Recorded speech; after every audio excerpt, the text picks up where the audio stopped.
अस्सलाम वालेकुम नाज़रीन, मैं मोहम्मद असलम हुसैन सियासत की खबरों में आप सबका इस्तकबाल करता हूँ। आज 10 अक्टूबर 2025 है। इस्लामिक तारीख के हिसाब से आज 17 रबीउ थानी 1447 हिजरी है। पेश है आज की कुछ अहम खबरें। हिंदी अब आलमी राब्ते की जबान है। सोशल मीडिया, योगा और बैनुल-अक़वामी तालीम के जरिए फरोग पा रहा है। बीजेपी के रुकन पार्लियामेंट पीपी चौधरी ने जोर देकर यह बात कही। हिंदी दिवस की तकरीब से खिताब करते हुए चौधरी ने यूनाइटेड नेशन में तबसरा किया, आज के डिजिटल दौर में भी हिंदी अपनी आलमी सतह पर तसल्लुत बरकरार रखे हुए है।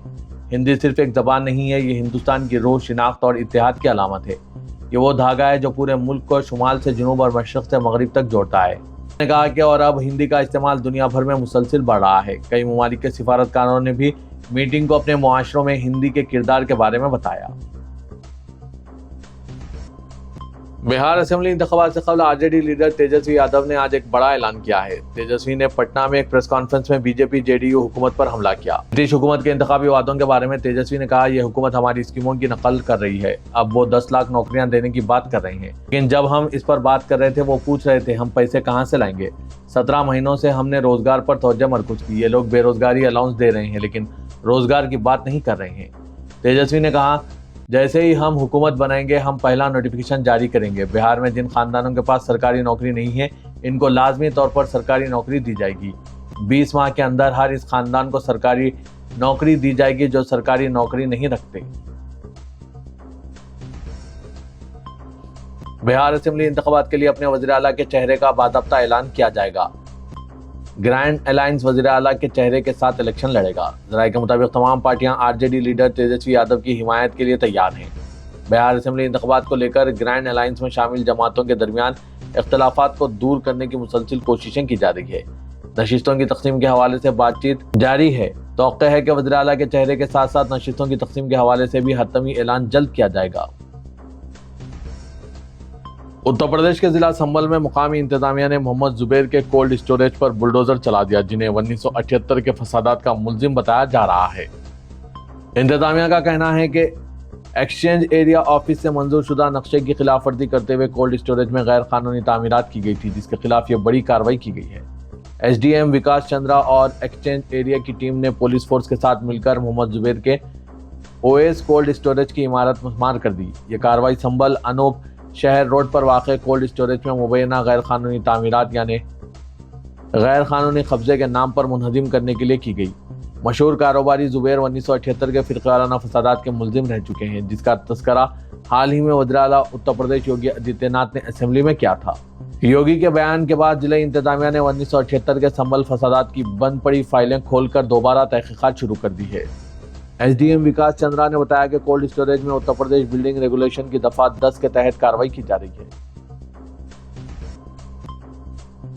बिहार में एसआईआर की तकमील के बाद अब मगरबी बंगाल में एसआईआर का अमल शुरू हो चुका है, लेकिन मगरबी बंगाल में इलेक्शन कमीशन के अफसरान को एहतजाज का सामना करना पड़ रहा है। मीडिया रिपोर्ट्स के मुताबिक इलेक्शन कमीशन की एक टीम को मगरबी बंगाल के मशरकी मदनापुर में अवामी एहतजाज का सामना करना पड़ा। ये टीम मशरकी मदनापुर के कोलाघाट के दौरे पर गई थी। इसी दौरान सनातनी ब्राह्मण समाज ने एसआईआर यानी खुसूसी जामे नजरसानी के मामले पर इलेक्शन कमीशन के खिलाफ एहतजाज दर्ज कराया।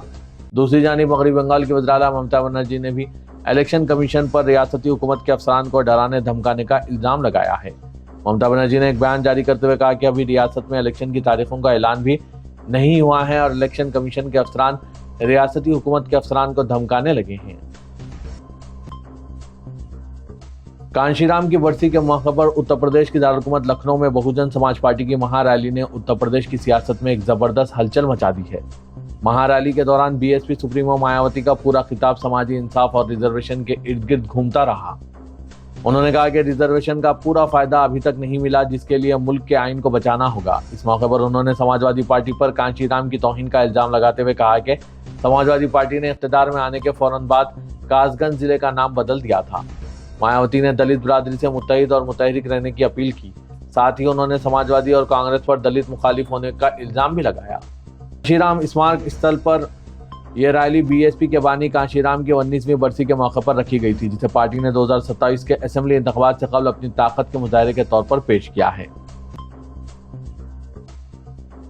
उमर खालिद के दहली फसादात में मुलविस होने के मामले पर करकड़ोमा कोर्ट में दूसरे रोज भी समाअत हुई, जहां इनकी जानिब से कहा गया कि पुलिस ने चुन चुनकर कार्रवाई की और सिर्फ इन्हें ही मुल्जिम बनाया गया, जबकि व्हाट्सएप ग्रुप में शामिल किसी को मुल्जिम नहीं बनाया गया। उमर खालिद की जानिब से पेश सीनियर एडवोकेट तरदीप पीस ने कहा कि खालिद पर WhatsApp group DPSG, JCC, JACT और मुस्लिम स्टूडेंट्स ऑफ JNU का हिस्सा होने का इल्जाम है। अगर खालिद को इन ग्रुप्स का हिस्सा होने की बुनियाद पर मुल्जिम बनाया गया तो किसी भी एडमिन को मुल्जिम क्यों नहीं बनाया गया? आखिर खालिद के और ग्रुप के दूसरे लोगों के दरमियान फर्क क्या है? उन्होंने कहा कि इस मामले में UAPA या किसी दीगर जुर्म के तहत मुजरिम नहीं बनते। एडवोकेट पीस ने कई गवाहों का हवाला भी दिया। इस मामले पर अगली समाअत 14 अक्टूबर को होगी। रियासत महाराष्ट्र के अहमदनगर में एक जलसे-आम से खिताब करते हुए AIMIM के सरबराह असदुद्दीन ओवैसी ने दलितों और किसानों के कर्जों की माफी जैसे मसाइल पर BJP और RSS के सरबराह मोहन भगवत को शदीद निशाना बनाया। उन्होंने दावा किया कि गांधी के कातिल नथुराम गोडसे ने मुल्क में हिंदू मुस्लिम फसादात भड़काने के लिए गिरफ्तारी के बाद खुद को मुसलमान करार दिया था। ओवैसी ने कहा कि नारायण आप्टे, विष्णु करकरे, मदन लाल पाहुआ और नथुराम गोडसे ने गांधी के कत्ल की साजिश की थी। ओवैसी ने इल्जाम लगाया, जब गांधी जी के कत्ल के बाद नथुराम गोडसे को गिरफ्तार किया गया तो इसने कहा मैं मुसलमान हूँ, क्योंकि वो मुल्क में हिंदू मुस्लिम फसादात करवाना चाहते थे। गांधी जी को कत्ल करके ये लोग खुद को हीरो समझते थे। ओवैसी ने कहा कि मशरूदा सियासत का यह रुझान उस वक्त शुरू हुआ और आज तक जारी है। उन्होंने कहा कि आज भी कुछ लोग मीठे अल्फाज में अवाम को धोखा दे रहे हैं। सियासत में भी यही सिलसिला जारी है। वज़ीर आला देवेंद्र फडणवीस को निशाना बनाते हुए असदुद्दीन ओवैसी ने कहा कि आपने नरेंद्र मोदी की तरह झूठ बोलना सीख लिया है। ज्यादा बारिश से किसानों की फसलें तबाह हो गई है। इन्हें सिर्फ मदद नहीं बल्कि कर्ज माफी की जरूरत है। जब आप अपोजिशन में थे आपने उद्धव ठाकरे को खत लिखकर कर्ज माफी का मुतालबा किया था। अब जब आप इख्तिदार में हैं तो आपको खुद कर्ज माफ करना। भारतीय जनता पार्टी को आसाम में एक बड़ा झटका लगा है। साबिक मरकजी वजीर और 4 बार BJP के रुकने पार्लियामेंट राजन गोहेन ने पार्टी से इस्तीफा दे दिया है। इनके साथ कुल 17 दीगर अरकान ने भी पार्टी से इस्तीफा दे दिया। राजन गोहेन ने BJP के रियासती सदर दिलीप साइकिया को लिखे खत में अपने फैसले का ऐलान करते हुए कहा कि फौरी तौर पर पार्टी की बुनियादी रुकनियत और तमाम जिम्मेदारियों से सुबुकदोश हो रहे हैं। जराये के मुताबिक मुस्तफी होने वाले ज्यादातर अरकान का ताल्लुक बालाई और वसती आसाम से है। मीडिया से बात करते हुए राजन गोहेन ने कहा कि उन्होंने इस्तीफा दिया क्योंकि पार्टी आसाम के लोगों से किए गए वादों को पूरा करने में नाकाम रही है और बाहर के लोगों को रियासत में आबाद होने की इजाजत देते हुए मुकामी बरादरियों को धोखा दे रही है। रियासत तेलंगाना में मजालिस मुकामी के इंतखाबात और पसमानदा तबकात को 42% तहफुजात की फराहमी के मसले पर तेलंगाना हाईकोर्ट से हुकूमत को उस वक्त एक झटका लगा जब अदालत ने तहफुजात के GO और इंतखाबात के नोटिफिकेशन पर अबूरी हुक्म इल्तवा जारी कर दिया। मजालिस मुकामी के इंतखाबात के पहले मरहले के लिए नोटिफिकेशन जारी किया गया था और हाईकोर्ट के अबूरी हुक्म इल्तवा से इंतखाबी अमल 6 हफ्तों के लिए मौखर हो चुका है। चीफ जस्टिस अपरेश कुमार सिंह और जस्टिस GM मुहिउद्दीन पर मुश्तमिल बेंच ने दूसरे दिन मुकदमे की समाअत की और फरीकीन के दलाइल की बुनियाद पर 42% तहफुजात के सिलसिले में हुकूमत से जारी GO MS 9 पर अबूरी हुक्म इल्तवा जारी कर दिया। अदालत ने हुकूमत को हिदायत दी कि अंदरून 4 हफ्ते जवाबी हलफनामा दाखिल करे और हलफनामे पर दरख्वास्त गुजारों को जवाब दाखिल करने 2 हफ्ते की मोहलत दी गई है। मुकदमे की समाअत 6 हफ्तों बाद होगी। हाईकोर्ट के अहकामात के नतीजे में न सिर्फ तहफुजात पर अमलावरी बल्कि मजालिस मुकामी के इंतखाबात पर भी रोक लग चुकी है। तेलंगाना में BRS ने असेंबली हल्का जुबली हिल्स के ज़मनी इंतखाब से मुतालिक इंतखाबी हिकमत अमली तशहीरी मुहिम पार्टी कायदीन के दरमियान तालमेल पैदा करने वार रूम कायम करने का फैसला किया है।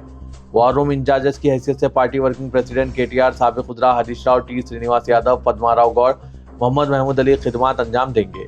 गुज़िश्ता 2 दिन से KTR और हरीश राव और असेंबली हल्के जुबली हिल्स में इंतखाबी मुहिम चलाने के लिए नामजद किए गए पार्टी कायदीन से मुशावरत कर रहे हैं। तमाम डिवीजन के बूथ कमेटियों का इजलास मुनक्किद करके 12 अक्टूबर से इंतखाबी मुहिम शुरू करने की मनसूबाबंदी तैयार की गई है। अच्छे मुहूर्त को देखते हुए पार्टी उम्मीदवार सुनीता का पर्चा नामजदगी दाखिल करने का जायजा लिया जा रहा है। BRS अपनी मौजूदा नशिस्त को बचाने के लिए जुबली हिल्स असेंबली हल्के के ज़मनी इंतखाब को वक़ार का मसला बनाकर इंतखाबी मैदान में उतर रही है। नायब वज़ीर आला तेलंगाना मल्लू भट्टी विक्रमार्का ने कहा कि हुकूमत सोलार बरक़ी पैदावार को फ़रोग़ देने में दिलचस्पी रखती है। रियासत में बरक़ी शोबे को मुस्तहकम करने हुकूमत सोलार बरक़ी जनरेशन की हौसला अफजाई करेगी। डिप्टी चीफ मिनिस्टर से जर्मनी के आला सतही वफ़द ने सेक्रेटरीट में मुलाकात की। जर्मनी के नुमाइंदों ने कहा कि तेलंगाना हुकूमत की जानिब से सोलार एनर्जी के शोबे में दिलचस्पी के पेश नज़र बाज़ तजावीज़ पेश करना चाहते हैं। जर्मनी के इदारों में सोलार पावर जनरेशन के शोबे में सरमायाकारी में दिलचस्पी जाहिर की है। डिप्टी चीफ मिनिस्टर ने बताया कि 29 लाख ज़रूरी पंप सेट्स को मुफ्त बरक़ी सरबराह की जा रही है। इसके अलावा گروہ جیوتی اسکیم کے تحت غریبوں کو 200 یونٹ مفت برقی سربراہی اسکیم پر عمل کیا جا رہا ہے۔ تلنگانہ کے ڈائریکٹر جنرل پولیس شیوزر ریڈی نے کہا ہے کہ جدید پولیسنگ کا مطلب عوام پر مرکوز اور ذمہ دارانہ طرز عمل ہے۔ انہوں نے ڈی جی پی آفس میں اعلیٰ سطحی جائزہ اجلاس طلب کیا جس میں ریاست کے additional D G Ps, police commissioners, S Ps اور ڈی سی پیز نے شرکت کی۔ ڈی جی پی نے اجلاس سے خطاب کرتے ہوئے کہا کہ تلنگانہ پولیس کے تمام ملازمین کو اصولوں پر عمل کرنا چاہیے، قانون کی نظر میں سب کو برابر سمجھنا چاہیے اور جانبداری کے بغیر خدمات انجام دی جائے۔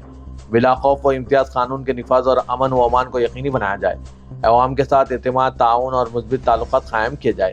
پیشہ ورانہ پولیسنگ کے طور پر فرض شناسی، صلاحیت، نظم و ضبط اور ذمہ داری کے ساتھ خدمات انجام دی جائے۔ انہوں نے کہا کہ یہی 4 اصول جدید پولیسنگ کے ستون ہیں اور پولیس کا نقطہ نظر انسانی ہمدردی پر مبنی ہونا چاہیے۔ تلنگانہ کے وزیر اعلیٰ ریونت ریڈی نے امریکہ کی جانب سے حالیہ اقدامات جن میں ہندوستانی مصنوعات پر ٹیرف میں اضافہ اور H1B ویزا فیس میں اضافہ شامل ہے، اس پر تشویش کا اظہار کیا۔ انہوں نے یہ بات ایک امریکی وفد سے ملاقات کے دوران کہی جس میں امریکی تاجرین، تھنک ٹینک کے نمائندے اور فلاحی اداروں سے وابستہ شخصیات شامل تھیں۔ یہ وفد جو ہندوستان اور امریکہ کے درمیان دو طرفہ تعلقات، سرمایہ کاری اور پالیسی تبادلے میں سرگرم ہیں، سیکریٹریٹ میں چیف منسٹر ریونت ریڈی اور وزیر IT سریدھر بابو سے ملاقات کی۔ چیف منسٹر نے امریکہ میں مقیم تلنگانہ کے افراد کے کردار کی ستائش کرتے ہوئے کہا کہ H1B ویزا فیس میں اضافہ دونوں ملکوں کے معیشتوں پر منفی اثر ڈال سکتا ہے اور باہمی تعلقات میں غلط فہمیوں کو جنم دے سکتا ہے۔ جوبلی ہلز اسمبلی حلقے کے کانگریس امیدوار نوین یادو نے چیف منسٹر تلنگانہ ریونت ریڈی سے ملاقات کی اور امیدوار بنائے جانے پر اظہار تشکر کیا۔ کانگریس ہائی کمان نے چیف منسٹر کی سفارش پر نوین یادو کو جوبلی ہلز سے پارٹی امیدوار بنانے کا فیصلہ کیا۔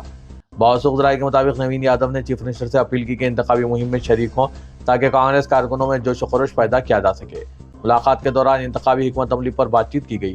وزیر اعلیٰ نے کہا کہ انچارج وزراء اور عوامی نمائندوں سے بہتر تال میل کے ذریعے گھر گھر پہنچ کر رائے دہندوں سے ملاقات کی جائے۔ جوبلی ہلز کے ضمنی انتخابات کے پیش نظر الیکشن کوڈ کے عمل میں آنے کے بعد GHMC عملہ چوکس ہو گیا۔ جوبلی ہلز کے ساتھ خیرتآباد حلقے میں فلیکسی وال پوسٹرز کو نکالنے کا عمل شروع کر دیا گیا۔ سیاسی قائدین کے مجسموں کو بھی کپڑوں سے ڈھانک دیا جا رہا ہے اور ساتھ ہی حلقوں میں لگائے گئے سیاسی پارٹیوں کے جھنڈوں کو بھی نکالا جا رہا ہے۔ دیواروں پر کی تحریروں کو مختلف رنگ کے ذریعے مٹانے کا عمل بھی شروع ہو گیا ہے۔ پرانے شہر کے علاقے سلطان شاہی میں مسلم ڈیلیوری بوائے پر حملہ کرنے والے 2 قاتلوں کو پولیس مغل پورے نے گرفتار کر لیا۔ 7 اکتوبر کو ندیم قریشی ساکن تالاب کٹا سلطان شاہی علاقے میں واقع ایک مکان میں پارسل ڈیلیوری کے لیے گیا ہوا تھا۔ اچانک بارش ہونے کے سبب اس نے ایک مکان کے قریب آسرا لیا تھا جس پر وہاں کے 2 مقامی افراد کشن اور اس کا بیٹا ارجن نے ندیم کے ان کے مکان کے روبرو کھڑے ہونے پر اعتراض جتایا اور بعد ازاں اس نوجوان پر شدید حملہ کیا۔ یہ منظر CCTV میں قید ہوا تھا اور ڈیلیوری بوائے پر حملے کی شکایت پر پولیس مغل پورے نے ایک مقدمہ درج کرتے ہوئے قاتلوں کو گرفتار کر لیا ہے۔ شہر حیدرآباد اور اس کے مضافاتی علاقوں میں اراضیات کی بڑھتی ہوئی قیمتوں کے درمیان حیران کن بے ضابطگیوں کا انکشاف ہوا ہے۔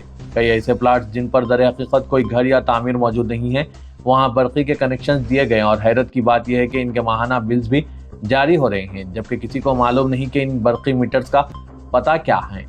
حیدرآباد اور اس کے اطراف و اکناف کے علاقوں میں فیلڈ لیول پر چند برقی کا عملہ مبینہ طور پر اس معاملے میں شامل ہے۔ اطلاعات کے مطابق یہ اہلکار قابض لوگوں کے ساتھ ملی بھگت کرتے ہوئے خالی پلاٹس پر بھی برقی کے کنیکشن فراہم کر رہے ہیں تاکہ بعد میں انہیں برقی بلز کی بنیاد پر اراضیات کے قبضے کو ثبوت کے طور پر پیش کیا جا سکے۔ عام طور پر برقی کے کنیکشن دینے سے قبل اسسٹنٹ انجینئر یعنی AE اور دیگر عملہ موقع پر معائنہ کرتا ہے، تاہم کئی مقامات پر بغیر کسی فزیکل ویریفیکیشن کے نئے برقی میٹرز منظور کیے جا رہے ہیں۔ حالیہ انکشافات میں Rajendra Nagar electricity sub division کے تحت نیو گرین سٹی کالونی میں ایسے 7 پلاٹس کا سراغ ملا ہے جہاں کوئی مکان موجود نہیں ہے مگر کئی مہینوں سے برقی کے بلز باقاعدہ جاری کیے جا رہے ہیں۔ محکمہ برقی کے ذرائع کا کہنا ہے کہ یہ تمام برقی کنیکشن غیر قانونی اور برقی میٹرز کی منظوری اور اجرائی کی مکمل تحقیقات ضروری ہے۔ شہر کے مختلف علاقوں میں غیر قانونی برقی کنیکشنز کے سنسنی خیز انکشافات نے محکمہ برقی کے نظام پر کئی سوالات کھڑے کر دیے ہیں۔ صدر کل ہند مجلس اتحاد المسلمین اور رکن پارلیمنٹ حیدرآباد اسدالدین اویسی نے وقف ترمیمی ایکٹ 2025 کے فیصلے پر وضاحت اور اوقاف کی سرکاری پورٹل امید پر رجسٹریشن کے لیے مدت میں توسیع کے لیے سپریم کورٹ میں درخواست دائر کی۔ اسدالدین اویسی کے وکیل نظام پاشا نے چیف جسٹس BR گوئی، جسٹس اجل بھویان اور جسٹس کے ونود چندرن پر مشتمل بینچ کے روبرو اس مقدمے کو پیش کیا ہے۔ نظام پاشا نے کہا کہ وقف ترمیمی ایکٹ میں رجسٹریشن کے لیے 6 ماہ کا وقت دیا گیا تھا لیکن اس مقدمے کا فیصلہ آنے میں 5 ماہ گزر چکے ہیں۔ تفصیلات کے اندراج کے لیے اب صرف 1 ماہ باقی رہ گیا ہے۔ सुप्रीम कोर्ट में इस मुकदमे में मरकजी हुकूमत की जानिब से सॉलिसिटर जनरल तुषार मेहता पेश हुए। चीफ जस्टिस ने इस दरख्वास्त को फहरिस्त में शामिल करने की हिदायत दी। इदारे सियासत के महबूब हुसैन जिगर कैरियर गाइडेंस सेंटर वाक़ दफ्तर सियासत एबिट्स में कंप्यूटर के कोर्सेज का आगाज अमल में लाया गया है, जिसमें उम्र की कोई कैद नहीं है। कोई भी उम्र के अफराद इन कंप्यूटर कोर्सेज से इस्तेफादा हासिल कर सकते हैं और साथ ही बेरोजगार नौजवानों के लिए रोजगार से मरबूत कोर्सेज का भी आगाज अमल में लाया गया है। गल्फ में फिर एक मरतबा तामीराती कामों के इजाफे को देखते हुए ऑटोकैड की डिमांड में इजाफा दर्ज किया गया है, जिसके लिए इदारे सियासत के इस कंप्यूटर सेंटर में ऑटोकैड में 3D स्ट्रक्चर प्लानिंग के साथ साथ रेविट भी कराया जा रहा है और साथ ही अकाउंटिंग पैकेजेस जिसमें टैली और साथ ही साथ GST फोकस भी कराया जा रहा है। MS office with advance Excel, Photoshop, CorelDRAW के अलावा स्पोकन इंग्लिश की भी तरबियत दी जा रही है। माहिर असातिज़ा की निगरानी में ये कोर्सेज चलाए जा रहे हैं। ख्वाहिशमंद उम्मीदवार इस सुनहरे मौके से ज़रूर इस्तेफादा हासिल करें। मज़ीद तफसीलात के लिए इन फ़ोन नंबरात पर रब्त पैदा कीजिए। फ़ोन नंबर है 9652813994, 9393876978।